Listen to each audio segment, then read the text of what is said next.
Selam arkadaşlar. Bu videomuzda sizlere bu haftanın denemelerinden bahsedeceğim. Bu video için 2 gün kadar geç kaldım çünkü küçük bir tatildeydim. O yüzden kusura bakmayın. Geç olmadan daha fazla hemen videoyu sizlerle paylaşmak istiyorum. Aslında bu görevler diğerlerinden bence daha kolay. Hızlıca hemen ne yapmamız gerekiyor bunları size açıklayayım. Tabii ki aslında çok basit açıklamalar ama bazen gerçekten akla gelmiyor veya mantığı farklı şekilde kurabiliyoruz. Ben kendimce en mantıklı olan yöntemlerden bahsedeceğim. Tabii ki daha mantıklısı vardır. Onları da yorumlarda paylaşmaktan çekinmeyin. Hepimiz bu şekilde yeni bir bakış açısı da kazanmış oluruz. Taşınabilirleri teslim et. Burada yapmanız gereken şeyler bence su istasyonları mı ne? Böyle küçük bir tane baraka gibi bir yer var demirden. Bunları koyduğunuz zaman size işte silah, mermi vesaire gibi şeyler veriyor. Haritadaki o noktaları gezebilirsiniz. Her bir tanesi 1000 puan diye hatırlıyorum. Ve bu su şeyinin etrafında da ortalama 3 tane oluyor. Bundan oyunda birkaç tane noktaya giderseniz zaten 6000 puana çıkabilirsiniz. Tabii ki bunu yaptığınız zaman da gece modunda yapmayı özen gösterin ki 2 kat XP puanı alın. Ondan sonraki görev roketçilere hasar ver. Bunu bence 2 tane haritada çok güzel bir şekilde yapabilirsiniz. Tabii ki sizin farklı bir düşünceniz vardır. Bununla ilgili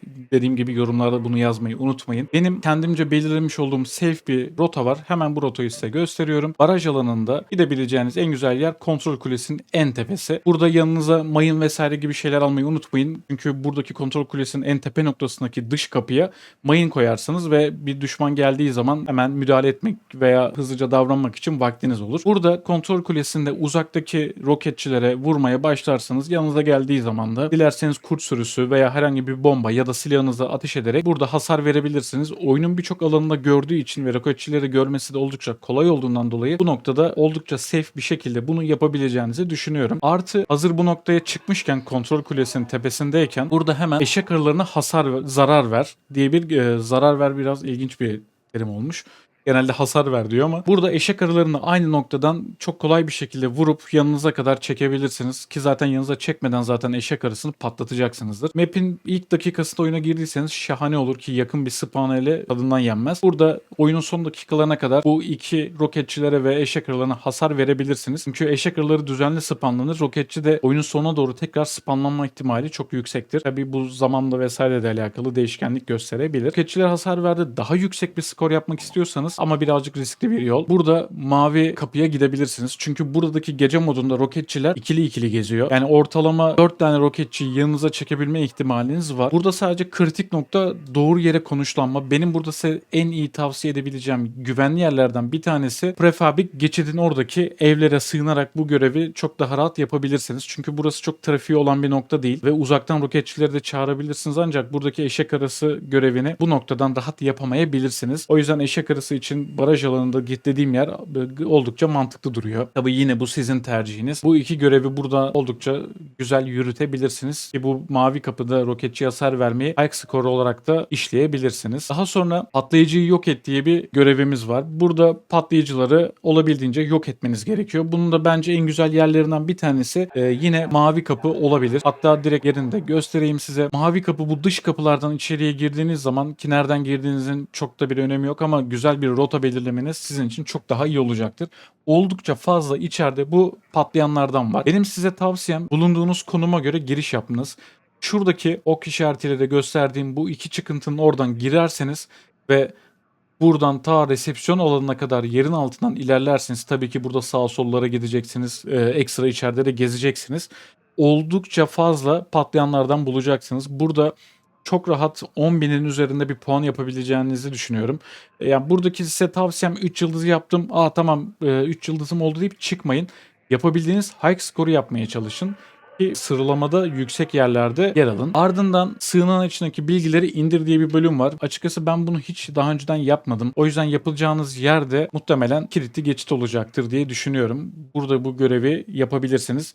Bu arada ben bununla ilgili bir sonraki video için bir anket yapmıştım. Burada kilitli geçitle ilgili bir video yapmam en yüksek puanı aldı. Kilitli geçitle alakalı bir rehber bölümü yapmak istiyorum size. Anahtar nereden alınır vesaire gibi, kapılar nasıl açılır, içeriye girdikten sonra nereye lootlaması gerekir vesaire gibi ince yöntemleri, taktikleri size anlatıyor olacağım o videoda. Güzel bir video hazırlamak istiyorum. Şimdi denemelere gelecek olursak tekrar geri. Bu arada bu bahsetmiş olduğum sığınağın içinde bilgileri indir bölümünü muhakkak deneyimli arkadaşlar varsa yazmaktan çekinmesinler. Hep birlikte burayı da anlamış, öğrenmiş olalım. Sadece burayla ilgili şöyle bir ekleme yapmak istiyorum. Çünkü bu her videoda neredeyse soruluyor bana. Şimdi taşınabilirleri teslimati yaptığımızı varsayalım ve 5000 puan elde ettiğimizi düşünelim burada. 5000 puanımız var ve güvenli bir şekilde oyundan da çıkış yaptık. Çıkış yapabildiğimiz için yaptığımız puan geçerli sayılır. Eğer ölürsek içeride bu puanı alamayız. Geçerli sayılmaz. Daha sonra tekrar yeni bir ele girdin ve bu sefer de taşınabilirleri teslim edip 3000 puan yaptın. Şimdi bana burada sorulan şey şu: ben sürekli puan yapıyorum ama saymıyor. Saymamasının bir sebebi, sen bir önceki elde zaten high score 5000 yapmıştın. Bu puanı alabilmek için 5000'in üzerine çıkman gerekiyor.